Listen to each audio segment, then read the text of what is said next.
Every dollar that I did not give the government is still with who? It's with you.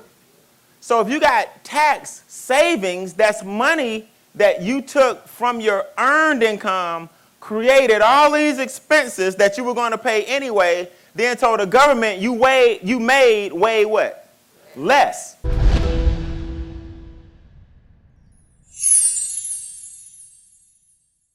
Legally, ethically, and morally. The government says, wait a minute now. You made $85,000, but you put $20 in your IRA. The government lets you stash for your future. So that's income shifting. It went from you back to who? You again. But the transfer of that earned income out of your earned income into portfolio income gave you $20,000 in deductions. But whose 20 is it? You didn't lose nothing. It's called income shifting. The reason most people are broke, they feel like they need every dime. So they won't shift their money to their IRA. Well, if you don't do that, you're going to be working for the rest of your life. So now I just took my money in this example from $85,000 to $65,000. Now the government taxes $65,000, even though my portfolio still has $85,000 in it. So the name of the game is to get this earned income as low as what? Then shift it into income producing assets that they tax less. I wake up every day and see how I can do that. Every day. How can I take the earned income, put it into assets, write off all of the depreciation, and still keep all my money and give y'all less? Wealthy people wake up and that's the game every day. How can I give y'all what? Everybody say less. One more time, less. Less. The name of the game is to get the government less. So your home-based business allows you to give the government less legally. I tell people this all the time. Anytime the government wants you to do something, they give you a tax incentive. That's their way of whispering to you, do this, do that. If we give you a tax break, people will do it. So just for coming and living in this country, your first $12,000 is automatically tax-free.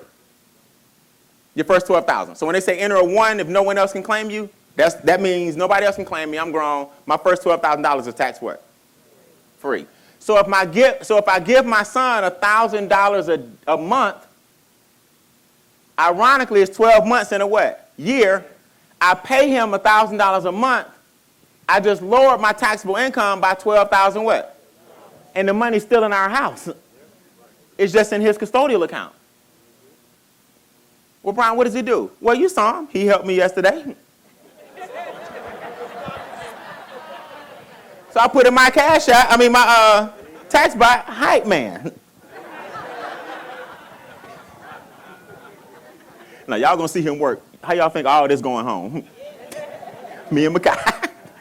So he sets up the camera. He helped me break up. He helped me take down. He helped me. So that's $12,000. So now when he wants to buy something, he gets it from that account. I can't write off his shoes. I can't write off his clothes. That's not what the IRS calls reasonable and customary or reasonable and necessary. But I can write it off with the post-tax dollars. So Makai gets $12,000 a year. Dad subtracts $12,000. He's one of the write-offs, but money's still in our house.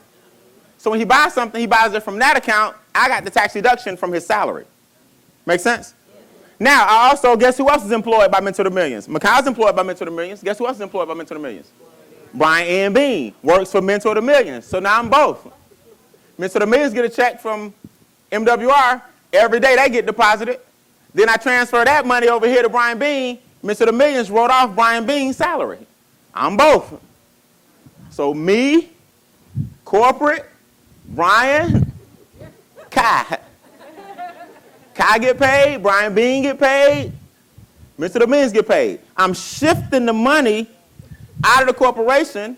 If you have a company, the country says, you got to pay people. Well, I'm going to pay me.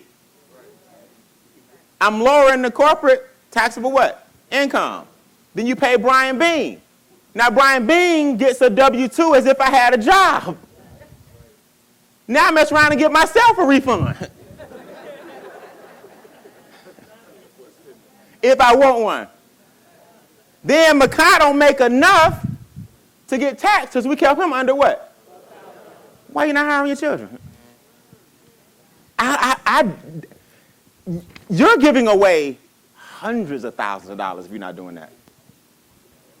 Because what y'all forgot something called the future value of money. The future value of money means we take the savings and we invest it. So that $12,000 is money that we did not give who? The IRS. It ain't $12,000, y'all. It's like $82,000 at 8% over 9 years.